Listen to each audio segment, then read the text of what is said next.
अहम खबर है, कराची के इलाके नाजमाबाद में स्कूल वैन में आग भड़क उठी। वाक़े में 4 बच्चे और ड्राइवर जख्मी हो गए।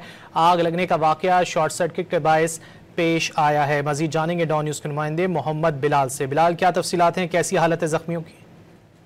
जी बिल्कुल, देखिए नाजमाबाद कुबा मस्जिद के करीब स्कूल वैन में आग लगने का वाक़या पेश आया था। हादसे में 4 बच्चों और एक ड्राइवर जख्मी हुआ था, जिन्हें तिब्बी इमदाद के लिए इब्तदाई तौर पर अब्बासी शहीद अस्पताल मुंतकिल किया गया। उसके बाद उन्हें जो है अब्बासी शहीद अस्पताल से सिविल अस्पताल के बंस वार्ड मुंतकिल कर दिया गया है। पुलिस हुकाम की जानिब से ये बताया गया है कि तमाम तहकीकात का अमल जारी है, जबकि अब बच्चों की हालत से के हवाले से जो अस्पताल जराए हैं उनकी जानिब से ये कहना है कि चारों बच्चों की हालत जो है वो खतरे से बाहर है, जबकि आग लगने का वाकया शॉर्ट सर्किट के बाइस जो पेश आया था, जबकि ड्राइवर से मजीद तहकीकात का अमल जारी है। पुलिस हुकाम की जानिब से भी ये मौका सामने आया है कि बच्चों की जो हालत है वो खतरे से अब बाहर बताई जाती है। बहुत शुक्रिया मोहम्मद बिलाल इन तफसीलात के लिए।